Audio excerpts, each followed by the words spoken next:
స్వాగతం. హలో అండి, నమస్కారము. దేశాయి నానమ్మ వంటలకు మళ్ళీ ఆహ్వానం పలుకుతున్నాను. అరటి బోధ అనేది తెలిసి ఉంటుంది అందరికీ. అరటి పువ్వు, అరటి బోధ అందరికీ తెలిసి ఉంటుంది, కానీ చేసే విధానం కొంతమందికే తెలిసి ఉంటుంది. మా బ్రాహ్మణులకైతే బాగా ఎక్కువగా తెలుసు. ఈ అరటి బోధను చిన్నగా తరిగి నార తీసేసి బాగా క్లీన్ చేసి కొంచెం గిన్నెలో నీళ్ళు పసుపు వేసి చిన్నగా తరగాలి. నార తీయాలి. బాగా తీసి చిన్నగా తరిగి నీళ్ళలో వేసి పెట్టుకునేసి దానికి కావాల్సిన పదార్థాలు పచ్చి కొబ్బరి, కరివేపాకు, పచ్చిమిరపకాయలు, ఉప్పు, ఇంతేనండి. ఇది తిరగవాతకి వేయాలి. ఇప్పుడు గిన్నె పెట్టాను, నూనె వేస్తాను. చూడండి ఎలా చేస్తాను మీరు చూడండి. కొంచెం నూనె బాగుపడాలండి, కూర రుచి వస్తుంది.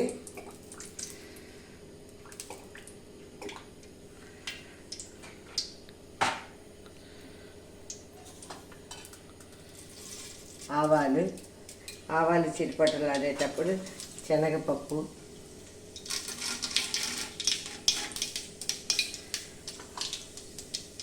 జీలకర్ర, ఇంతేనండి. దీనికి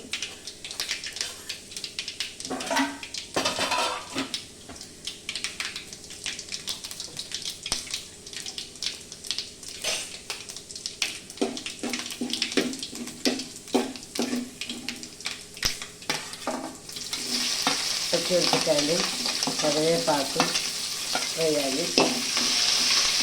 కొంచెం పచ్చిమిరపకాయలు వేగిన తర్వాత అరటి బోధను నేను ఇలా నార తీసి క్లీన్ చేసుకొని పసుపు నీళ్ళలో వేసి అంతా వడగట్టేసాను. కొంచెం కూడా నీళ్ళు లేకుండా నేతగా ఉంటుంది కాబట్టి నీళ్ళు వేయకూడదు. వేస్తే కొంచెం వేయాలి, లేకుంటే లేదు.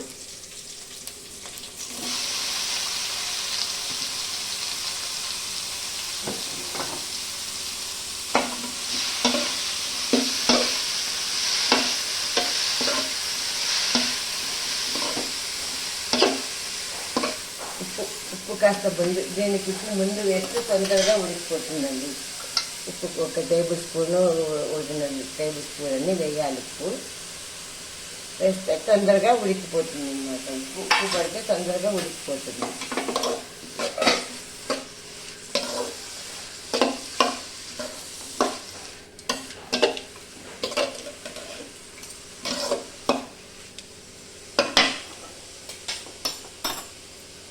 ఒక గ్లాసు కొంచెం నీళ్ళు తింటాను. ఇంత వేసి ఇలా మూత పెట్టేసినామంటే అది ఉడికిన తర్వాత పచ్చి కొబ్బరి వేసేస్తే ఇప్పుడు ఇలా పెట్టి చూసుకుంటే ఉడికేసేసిందండి. ఇప్పుడు పచ్చి కొబ్బరి వేసి